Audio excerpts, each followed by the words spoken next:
Hey guys, and welcome to today's video where I'm going to be making some changes to Bruce, my Indonesian Blue Tongue Skink's tank. Now back in January when I first got him, I set this tank up and it's been doing really well. The plants are doing great apart from probably the spider plant, and some may be suffering a little bit under the heat. They do require quite high temperatures in here.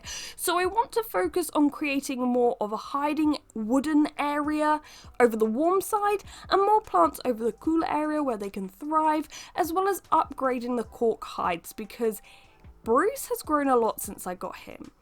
Now originally he could easily turn around in his hides, it wasn't an issue, and they seemed massive when I first got him, but now they're more like tunnels where he can kind of just go one way. And the other day I went to offer him some Omni-Gold and he was so excited that he actually reversed out to get the food, and that's when I knew, yeah, it's time to get some wider cork hides. So, you're gonna reverse, he's reversing. Oh god, he's reversing. Oh my god. Bruce, here it is. Yeah. So the first thing I did was remove the vivarium doors, obviously, and then I got Bruce out as I didn't want to stress him out as I rearranged his tank. Once you do get hold of Bruce, he is pretty chill, and I even got to weigh him. He's now weighing 405 grams. He was only 142 grams when I first got him, and as you can see from the faunarium that he came into now, he has grown quite a bit. Now for the tank makeover. So first I moved out the very big water bowl and the spider plant. I think it's safe to say the spider plant has been through it. I think it's been nibbled a bit. It's looking quite limp. Maybe it was too damp or maybe too dark over in that corner. But I will try to recover it and its pups outside the tank. But this one just didn't really take off in here. One thing I will say is every time I moved something in this tank, whether it was a plant, a rock, cork, the ground was teeming with life, which is fantastic to see. I have two species of isopods in here, springtails and worms.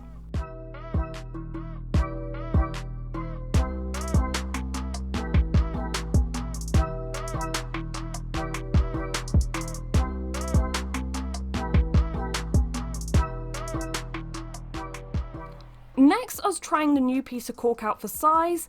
It's quite large and wide and a bit too long for this area, so I took things into my own hands. Yes, I'm very strong. But yeah, this piece wasn't the highest or tallest or curviest, but basically I needed something wide enough that he can burrow underneath and he can move around in, and I think that works well. Now, I decided to pop this right over on the right side of the tank, since the plants wouldn't get much light there anyway. Bruce seems to like this area, and this hide can still be accessed on either end, so if he wants to quickly get out the back or out the front, he can, and there's no problem. It's also really, really big. I'm not sure how well that shows up on camera. Next, I was sort of moving around the plants. Now, this is the only bioactive build that I've done that doesn't have a drainage layer. It was a bit of a risk because obviously you can get stagnant water, things can rot. So I haven't had to water this tank very often, just partly because of that. Also because it's an enclosed vivarium, so it holds the water quite well, and an Indonesian Blue Tongue Skink likes high humidity, hence why I've gone for this. So I had to be mindful to include water-loving plants that thrive in kind of damp, humid environments, and the ferns work really well for that. As I moved Bruce's two main cork hides, as I said, I found lots of cleanup crew in everything I moved, which is great, but it's a little tricky to remove every individual because there's actually just tons of babies, adults hiding in little crevices. So instead of just taking them out and leaving them in my room and them just dying, I ended up putting them in their own tub just so no one is left behind. Also, isopods work really well as cleanup crew for giant African land snails, so I use them for that too.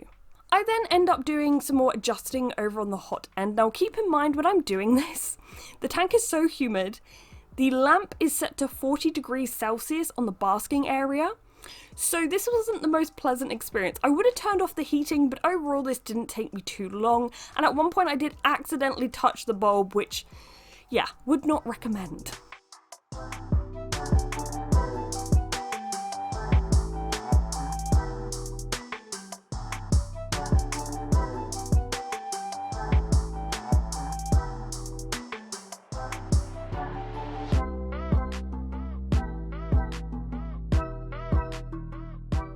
But I basically gave this corner more coverage so Bruce can keep warm but also hide.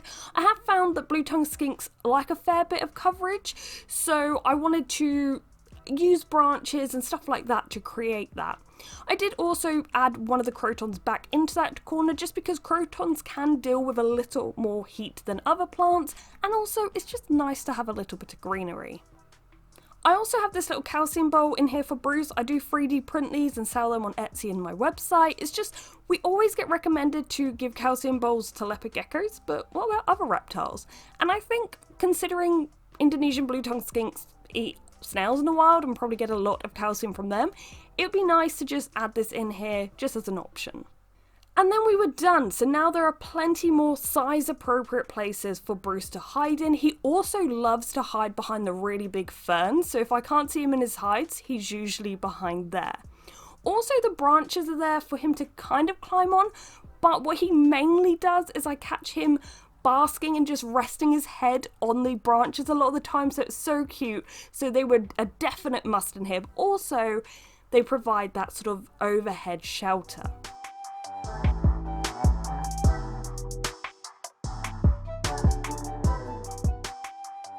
There are quite a few plants in here, and once I do Rex's upgrade, my pink tongue skink, I may actually move one of the ferns into there.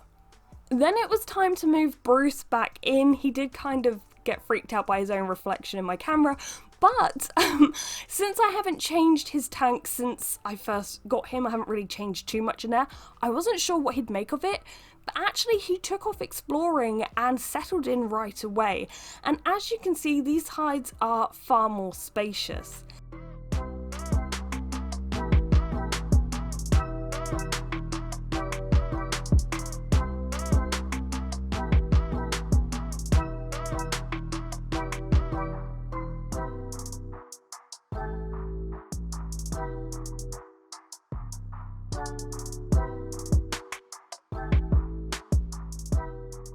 Now obviously this is a 4x2 foot tank, he is not fully grown yet, but as he gets bigger I do intend on upgrading him to a 6 or 7 foot long tank. So I hope you've enjoyed this little tank makeover. I know Bruce has. If you haven't already, please subscribe, but thank you for watching guys, and goodbye.